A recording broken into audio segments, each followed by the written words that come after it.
10 दिसंबर 2020 की सुबह हमारे देश के लोकतंत्र के लिए एक नई सुबह थी।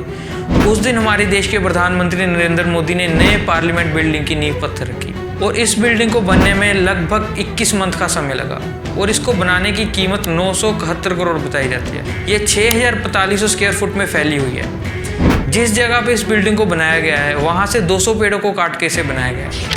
गवर्नमेंट ने बोला कि उसने कुछ पेड़ों को तो ट्रांसफर किया है और कुछ पेड़ों का कंपनसेशन देते हुए वो नए पेड़ लगाएंगे। तो अब बात आती है कि हमारे देश को न्यू पार्लियामेंट की जरूरत क्यों पड़ी। ये पैसा लोगों के अकाउंट में भी ट्रांसफर हो सकता था। आप मेरे साथ इस वीडियो में पूरे बने रहना, आप यहाँ से कुछ ना कुछ वैल्यू जरूर लेकर जाओ। आपको न्यू बिल्डिंग के रीज़न जानने से पहले हिस्ट्री के बारे में जानना बहुत जरूरी है।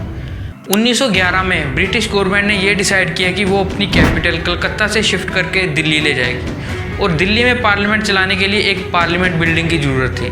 1921 में हमारी पार्लियामेंट बिल्डिंग बनना शुरू हुई और 1927 में जाकर यह पूरी हुई। इस बिल्डिंग को डिज़ाइन किया था एडविन लुटियन और हर्बर्ट बेकर ने। अगर आप पार्लियामेंट के सामने खड़े होकर देखोगे तो आपको ये राउंड शेप में दिखेगी और अगर इसी बिल्डिंग को आप ऊपर से देखोगे तो ये 4 पार्ट्स में डिवाइड है। सबसे पहले है लोकसभा चैम्बर, दूसरा है राज्यसभा चैम्बर और इसको लाइब्रेरी पार्ट बोला जाता है और ये जो बीच में ये है सेंट्रल लाउंज जहाँ पर जॉइंट सेशंस कंडक्ट किए जाते हैं। न्यू पार्लियामेंट बिल्डिंग बनाने का सबसे बड़ा रीज़न है सीटिंग कैपेसिटी।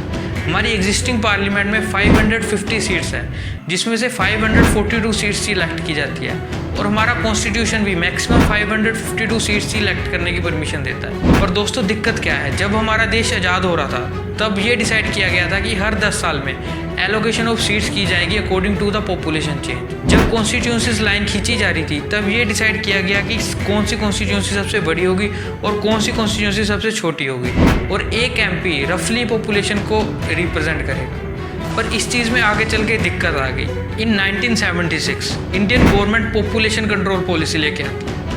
गवर्नमेंट लोगों को ये बोलती है कि आप बच्चे कम पैदा करो। जो स्टेट्स तो इस चीज़ को सीरियसली फॉलो कर रही थी वहाँ पे छोटी कॉन्स्टिट्यूंसीज बन रही थी, मतलब छोटी कॉन्स्टिट्यूंसी तो कम सीट्स, और जो स्टेट्स इसको नहीं फॉलो कर रही थी वहाँ पे लार्ज कॉन्स्टिट्यूंसीज बन रही थी। इसमें कुछ स्टेट्स का तो फ़ायदा था और कुछ का नुकसान था। इसको देखते हुए गवर्नमेंट ने एलोकेशन ऑफ सीट्स के ऊपर स्टे लगा दी और तब से लेके अब तक री एलोकेशन ऑफ सीट्स नहीं हुई और अब ये जाकर 2026 में होगी। जो हमारी पुरानी पार्लियामेंट है उसमें इतने अपग्रेड किए गए हैं कि अब उसकी इतनी कैपेसिटी नहीं है कि उसमें और सीट्स को इंक्रीज़ किया जा सके। इसी चीज़ को देखते हुए लोकसभा और राज्यसभा में ये बिल पास किया गया कि हमें न्यू पार्लियामेंट की ज़रूरत है। ये तो था सबसे बड़ा रीज़न और अब आते हैं कुछ छोटे छोटे रीज़न्स के ऊपर। दूसरा रीज़न है कि हमारे पास इस बिल्डिंग का कोई भी मैप अवेलेबल नहीं है जिससे हमें ये पता लग सके कि ये बिल्डिंग अर्थक्वेक प्रूफ है। और तीसरा रीज़न आता है इसके माइक्रोफोन्स। इस बिल्डिंग में लगे माइक्रोफोन्स ओल्ड टेक्नोलॉजी के हैं जिसको अपग्रेड नहीं किया जा सकता। तो अब बात करते हैं इस बिल्डिंग के कुछ फीचर्स के बारे में। इसकी सीटिंग कैपेसिटी को इंक्रीज़ कर दिया गया है। लोकसभा की 542 सीट्स को इंक्रीज़ करके 888 कर दिया है और राज्यसभा की 250 सीट्स को इंक्रीज़ करके 384 सीट्स कर दिया गया है। इस बिल्डिंग में न्यू वीडियो ऑडियो विजुअल्स का यूज़ किया जाएगा और पेपरलेस रखने के लिए डिजिटल इंटरफेस और स्मार्ट स्क्रीन्स का यूज़ किया जाएगा और वोटिंग करने के लिए बायोमेट्रिक्स और डिजिटल पैनल्स लगाए जाएंगे।